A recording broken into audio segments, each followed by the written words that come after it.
Hello comrades, welcome back to another Soviet video. I'm gonna stop, don't do a Russian accent. This is all about the dissolution of the USSR, but it certainly doesn't mean that we're done with our Soviet videos here on Mega Projects, because they always do well. Let's jump in. Actually, let's not jump in. Let's have a word from today's fantastic sponsor, Magellan TV. Take advantage of a month-long free trial of Magellan TV and discover a new type of content experience with its binge-worthy documentaries and non-fiction series. More on them in a bit.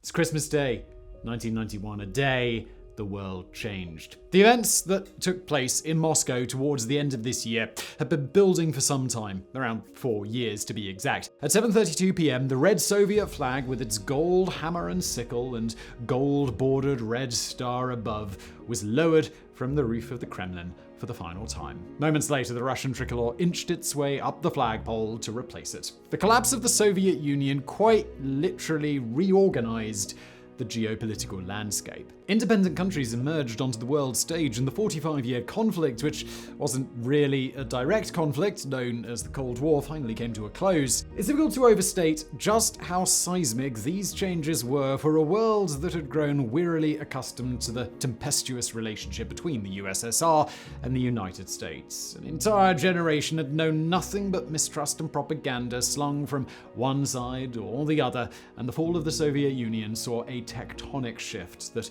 affected nations and people all around the world. But as I said, this was a change that had been 4 years in the making, even longer depending on how far back you really want to go, and included widespread unrest within the Soviet republics and Warsaw Pact countries, a failed last-minute coup, and what was perhaps one of the most symbolic days in history as the Berlin Wall finally came down. The Soviet Union was a grand experiment in communism, and perhaps one of the largest social movements the world has ever seen. Born out of genuine anger at the ruling elite, it was an experiment that rollercoasted wildly before the spectacular events that began in the late 1980s.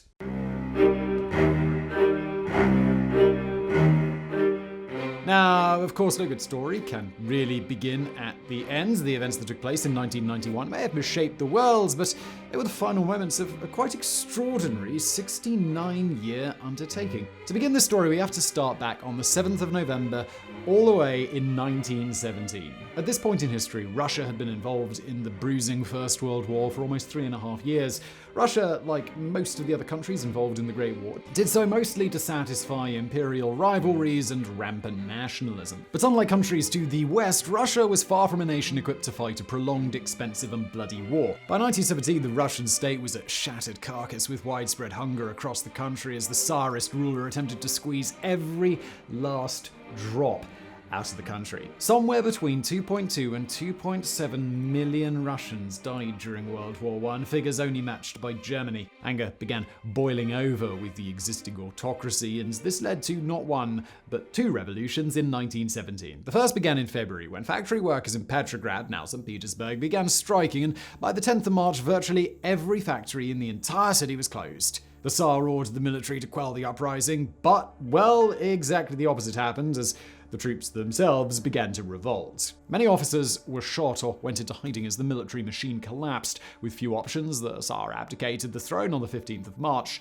Elation swept the country, but the truth was that with so many competing factions with radically different political ideals, it was a pretty uneasy peace. Now, these factions included the Constitutional Democratic Party, a center-left group composed of left-leaning intellectuals and professionals who favored a form of Western constitutional monarchy, and this group formed the bulk of a provisional government put in place after the abdication of the Tsar. But 4 days before the provisional government had been named, a rival group, the Petrograd Soviets, was formed, and the two groups went on to compete for the heart of Mother Russia. The Petrograd Soviets, also known as the Bolsheviks, led by the enigmatic Vladimir Lenin, acted as the official opposition to the new government, and, well, things got pretty sour pretty quickly. Like the government before it, the provisional government proved fairly inept when it came to fighting the Germans, and anger among the workers and peasant class quickly rose. In October 1917, Russia once again descended into revolution, and new elections were held on the 25th of November 1917. Once it became clear that the Bolsheviks had little support outside the main industrial cities, and with just 25% of the vote, they dissolved the Constituent Assembly in January 1918, and the country descended into a 5-year civil war between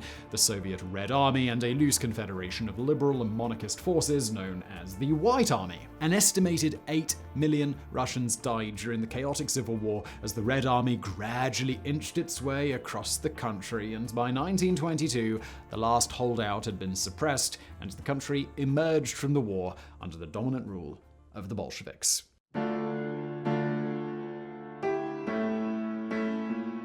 On the 28th of December 1922, the Treaty of the Creation of the USSR was agreed at a conference attended by various socialist delegations, including the Russian Soviet Federative Socialist Republic, the Transcaucasian Socialist Federative Soviet Republic, the Ukrainian Soviet Socialist Republic, and the Belarusian Soviet Socialist Republic. God, that's a massive mouthful, which was followed by the declaration of the creation of the USSR, which effectively formed the Soviet Union. So a large-scale reorganization of the economy had already begun back in 1917, with one of its major aspects being the Goro Plan, which called for the entire country to be electrified over a 10 to 15-year period, and this could be considered the prototype for the subsequent Soviet 5-year plans. Now, look, today we got quite a bit to cover, so we're not going to go into detail of the 13 5-year plans, but if you're interested, we've done a video on the first plan in its entirety. It actually did do very well, so we didn't do any of the other 12 plans, but hopefully at some point it'll pick up, and then we've got a nice excuse to do those as well, because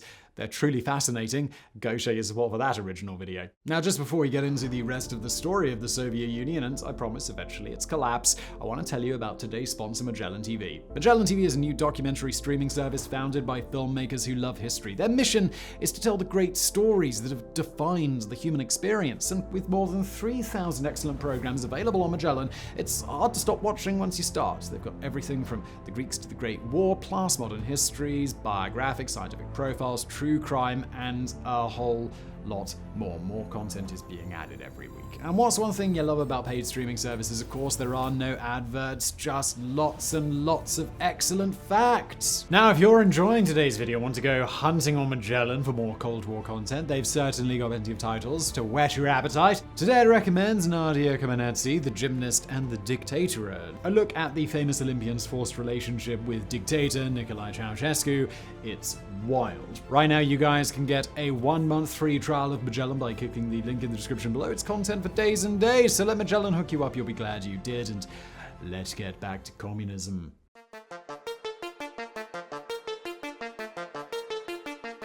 Now, to try and cram 69 years worth of events into a single video would be pushing it, and after all, we're focusing here on the dissolution of the USSR, so we're just gonna barrel through quite a lot rather quickly here. The 1930s saw some brutal modernization tactics across the Soviet Union, resulting in plenty of death, but also in a new era of industry. During the Second World War, the country signed a non-aggression pact with Nazi Germany, but then it was invaded by Nazi Germany and came within a hair's breadth of complete collapse. Finally, they shook themselves awake and stormed across the continent, finally raising the Soviet flag above the German Reichstag building in Berlin on the 2nd of May 1945. Any hope that its leader Joseph Stalin would pull his forces back to the pre-war borders quickly evaporated, and the Iron Curtain, which would divide Europe for the next 45 years or so, went up, and the Cold War quickly began. While many assumed that the Soviet Union had spread all the way to Checkpoint Charlie in Berlin, that wasn't actually quite the case. The countries that lay between the Berlin Wall and the official border of the USSR technically remained independent nations, and by independent we mean ruled by communist regimes, collared and firmly under the control of the Kremlin. In 1955, Albania, Bulgaria, Czechoslovakia, East Germany, Hungary, Poland, and Romania signed the Warsaw Pact along with the Soviet Union, a collective defense treaty aimed at countering NATO. The irony of the 45-year Cold War between the Soviet Union and the United States paradox was that they never actually fought each other, with the exception of air combat in the skies above Korea, when Soviet pilots were called in because of the lack of suitable Korean or Chinese alternatives. Also, during the Korean War, American jets attacked the Soviet Sakha-Rekha airfield in the Far East, mistaking it for a North Korean airfield. 7 Soviet jets were damaged on the ground, ironically all Bell P-63 King Cobra fighters given to the USSR by the United States during World War II. Apart from these small-scale incidents, the two superpowers never fully locked horns. There were several points where the world appeared to be on the brink of nuclear war between the two countries, but things were always de-escalated just in time. You probably knew that. The 1960s saw tensions reach their peak, particularly with the Cuban Missile Crisis between the 16th and the 26th of October, 1962. The 1970s and 80s saw relations begin to thaw, albeit incredibly slowly, with a series of arms treaties that began to give the world the impression that it might not in fact be incinerated within a massive nuclear mushroom cloud at any moment.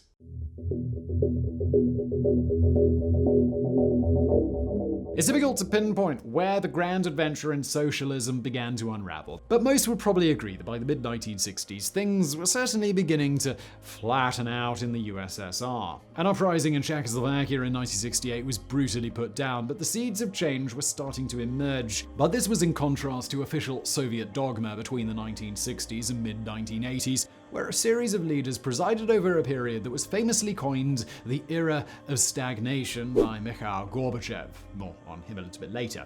Before this period, Nikita Khrushchev had made tentative steps at distancing the Soviet Union from the more brutal practices seen during the time of Joseph Stalin, a process that came to be known as de-Stalinization. Predominantly, this involved trying to inch the Soviet Union away from the cult of personality that had painted Stalin as a loving father figure and heroic socialist wonder god, instead of the tyrannical narcissist responsible for millions of deaths. He also attempted to close many of the gulags, the Soviet Union's prisons, and release many of the political prisoners inside. But hardline Soviets began to think that Khrushchev had gone soft, and he was eventually forced out and replaced by the Da, Leonid Brezhnev, a man with far more traditional socialist values. The new leader had early success in stabilizing an economy that had begun to seesaw, but also instigated a period of social decline. Perhaps the best example of this was the Sinyavsky-Daniel trial in 1966, in which writers Andrei Sinyavsky and Yuli Daniel were charged with anti-Soviet agitation and propaganda for publishing their satirical writings on Soviet life. Unusually for these Soviet kangaroo trials, both defendants pled not guilty, but were sentenced to 5 and 7 years hard labor for their troubles. But this also led to the first public demonstration in the Soviet Union since World War II,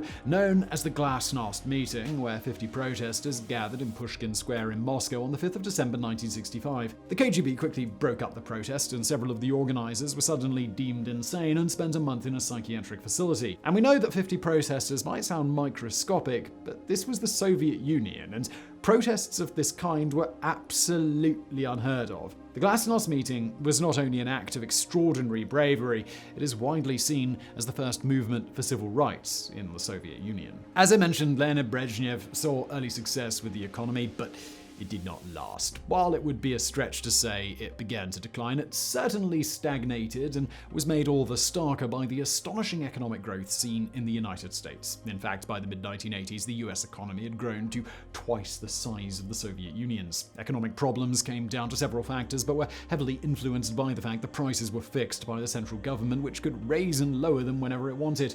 In theory, the system aimed to balance the total output of the economy with the total input, which, again, theoretically, allowed for the most equitable distribution of resources and eliminated waste. This rarely worked, not least because corruption was absolutely rampant throughout the Soviet Union, an issue that Brezhnev was more than happy to turn a blind eye to. I wonder why. To exacerbate this problem further, during the 1980s, the Reagan administration in the United States managed to convince the Saudis to lower their oil prices, which dragged the global price of oil down and meant that the Soviets couldn't make a profit selling theirs. This, in turn, led to the depletion of the country's hard currency reserves. But also, the Soviet Union fought a disastrous war in Afghanistan between 1979 and 1989, which they not only didn't win, but helped to drain their economic lifeblood even further. All of this led to of general and widespread stagnation and eventually decline of living standards across the Soviet Union. However, the USSR had absolutely no problem in spending exorbitant amounts of money trying to keep up with the Americans in the arms and space races. At this point, the USSR still had the second largest economy in the world, but it was beginning to creak alarmingly.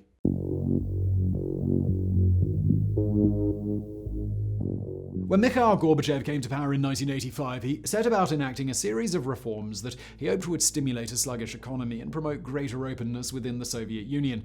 The last point came with the radical idea of allowing non-communists to run for office, a notion that would have been unheard of just a couple of years before. Gorbachev hoped that these kinds of reforms would kickstart a new era, the Soviet Union 2.0, if you will, but the roots of corruption, ineptitude, and just plain bullshit, well, they ran incredibly deep. Just a year into his term, the Soviet Union was rocked by a disaster that almost certainly sped up the demise of the USSR. On the 26th of April 1986, a massive explosion blew a gaping hole in reactor number 4 at the Chernobyl nuclear power station. Now, this was bad enough, but the catastrophic response by Soviet authorities and the bungled cover-up lifted the curtain to reveal an astonishing level of Soviet incompetence and deception. The fact that the Soviet people were not informed of the disaster for 2 weeks showed its citizens that those at the top were willing to keep even the most atrocious disasters from them for the sake of preserving the already tattered image of the glorious Soviet Union. Public opinion in their Soviet leaders, which in truth had never been that high, began to tank.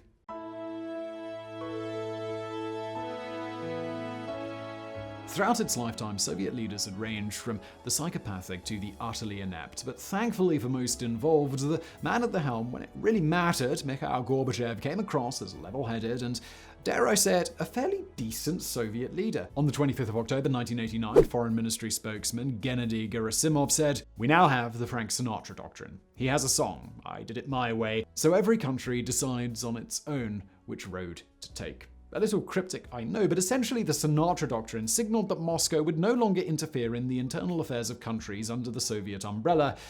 And, well, that changed everything.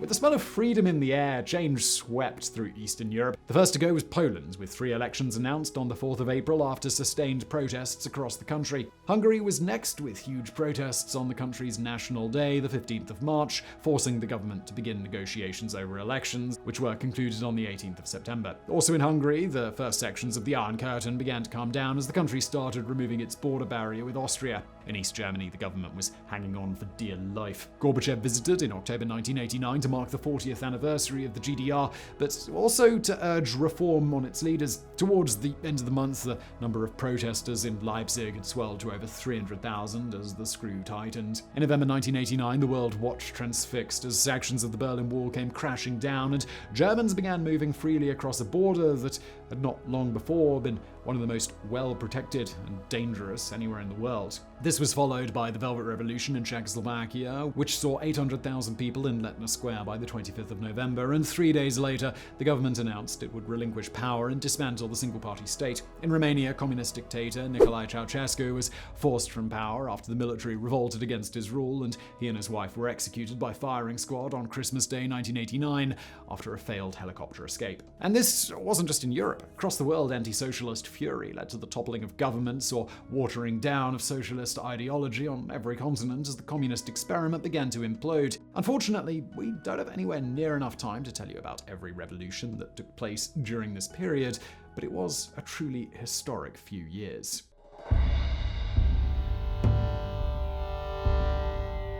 As seismic as the changes were in Eastern Europe, these only represented the puppet governments of nations that had fallen under the Warsaw Pact. The Soviet Union itself still remained intact and vehemently communist, but not for long. Nationalistic sentiment spurred on by the events in Eastern Europe meant that change had been set in motion. On the 1st of July 1991, the Warsaw Pact was officially dissolved and Soviet troops began withdrawing. Lithuania, Estonia, Latvia, and Armenia were the first to formally declare independence, but in a blind act of stubbornness, Soviet authorities denounced the declarations and even ordered Soviet troops into Lithuania. A last-ditch referendum was held across the Soviet Union on the 17th of March 1991, asking whether the Union should stay or not. Many boycotted the vote, which was assumed to be rigged, and almost 80% voted that the Soviet Union should remain. Discussions were held to allow greater flexibility and freedom for individual countries within the USSR, but like a runaway train, there was no stopping the colossal collapse. There was, however, one final belligerent stand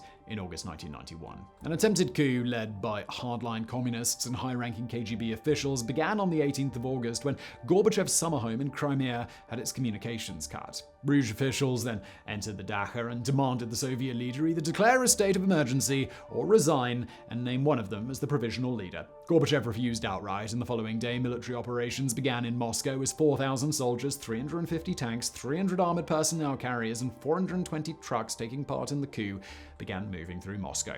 Their immediate target was the White House. Not that one, but Russia's parliament building. However, coup leaders had badly misjudged the level of resistance they would face both from the politicians and the Russian public. On the morning of the 19th of August, loyal politicians began arriving at the White House. These included Boris Yeltsin, the recently elected president of the Russian Republic, whose star would soar on the back of his actions during the coup. Members of the public, now aware of the uprising, began arriving at the White House and formed a defensive shield around the building. Yeltsin famously stood on a tank outside and delivered a rousing speech that included the line, "We appeal to citizens of Russia to give a fitting rebuff to the putschists and demand a return of the country to normal constitutional development." Small clashes took place around the White House, but after 2 days, the disorganized coup attempt had stalled, and with a potential Tiananmen Square incident on their hands, the military began to back away. Their leaders were later arrested, with one committing suicide before he could be taken into custody. The events had shocked the nation and added further impetus to the unraveling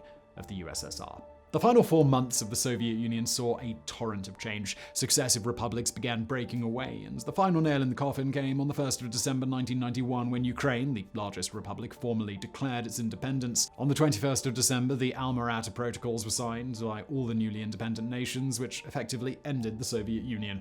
4 days later, Gorbachev both resigned from his post and also made it extinct. After 69 years, the USSR was no more.